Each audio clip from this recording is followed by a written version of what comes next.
السلام عليكم ورحمة الله تعالى وبركاته. مرحبا بكم على قناتكم وقناة نادية صالح. قبل الشروع في الفيديو نصلي على الحبيب المصطفى، اللهم صل وسلم وبارك على الحبيب المصطفى عليه أزكى الصلاة والسلام. اليوم إن شاء الله سأحضر معكم وصفة التي يعشقها الكبير والصغير وحبوبة الجماهير داخل المغرب وخارجه، ألا وهي كوزامية أو باستيشيو، وهي وصفة رائعة سهلة وبسيطة وبمكونات موجودة في كل بيت. نبدأ على بركة الله بالمقادير. نحتاج صدر الديك الرومي أو صدر الدجاج.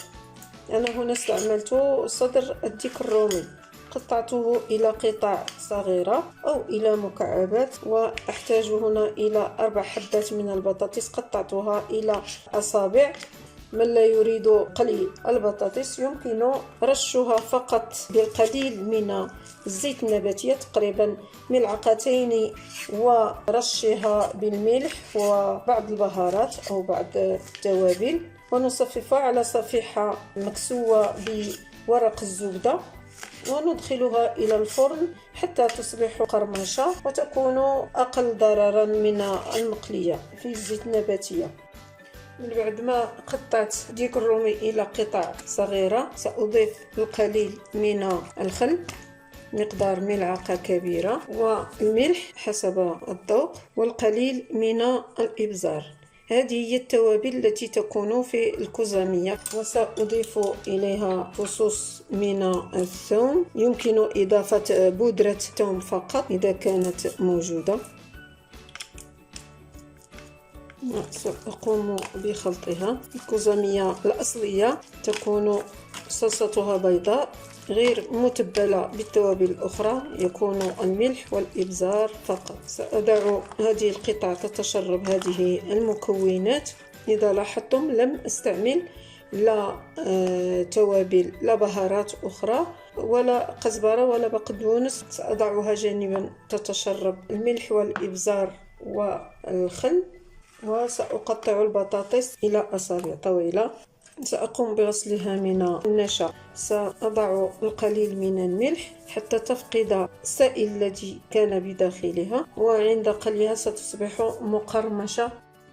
وهذه هي المكونات التي أحتاجها: الديك الرومي أو الدجاج بعد ما وضعت له التتبيلة، البطاطس مرقدة في الملح بعد تقطيعها، أحتاج إلى الملح والقليل من الإبزار، 40 غرام من الزبدة، وملعقتين من الدقيق. معلومة: يجب أن يكون وزن الدقيق يعادل وزن الزبدة. استعملت هنا 40 غرام من الزبدة وهنا 40 غرام من الدقيق.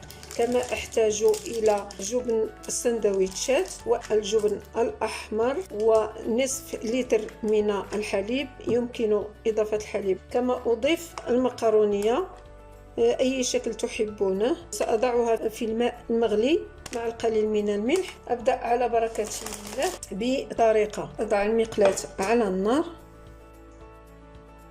أضع القليل من الزبدة مقدار ملعقة كبيرة، وأضيف قطع الدجاج،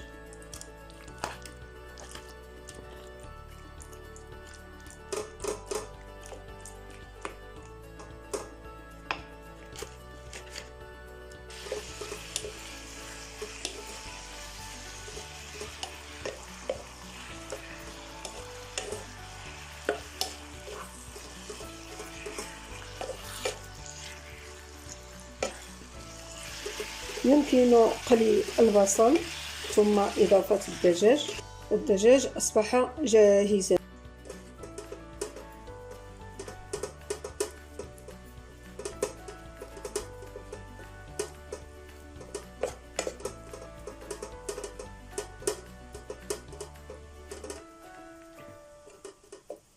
بعدما أصبح الدجاج جاهز سأقوم بقلي البطاطس.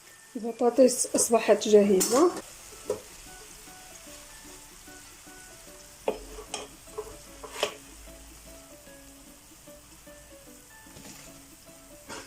أما بالنسبة لصلصة البيشاميل وضعت هنا 40 غرام من الزبدة. سأضيف 40 غرام من الدقيق وأواصل الخلط.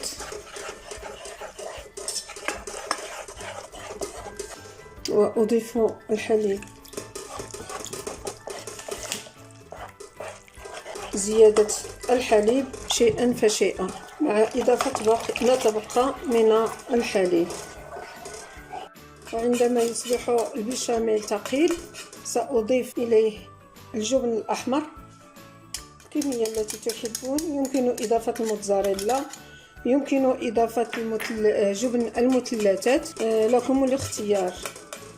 أضيف الملح، القليل من الإبزار، وأواصل مزج الخليط على هذا الشكل. أحصل على هذه النتيجة. طالما أصبحت العناصر كلها جاهزة سأقوم بطلاء هذا الإناء، يسمى بإناء تاقرة ولا درقة إناء من الفخار. أصبحت العناصر كلها جاهزة. أول شيء أضع القليل من صلصة البشاميل في قعر الإناء على هذا الشكل،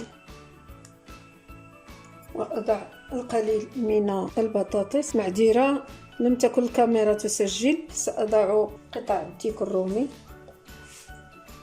هكذا، وأضع القليل من الصلصة، ثم أضع المكرونية كذلك، وأضع القليل من الصلصة، وأضع البطاطس المقلية، وأضع قطع الدجاج من الأعلى، وأخيرا أضع جبن السندويتشات على هذا الشكل. وسأضع صوص بشاميل على هذا الشكل،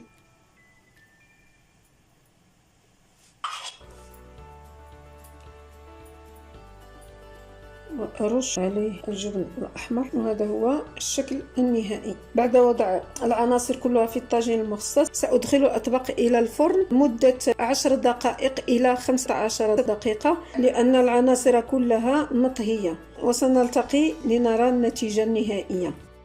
بعد مرور 15 دقيقة أصبحت أطباق الكزامية جاهزة. أتمنى أن تنال إعجابكم وتجربوا الوصفة. لا تنسوا الضغط على زر الإعجاب وزر الاشتراك وزر الجرس ليصلكم جديد فيديوهاتي. وإلى اللقاء إلى فيديو آخر بحول الله.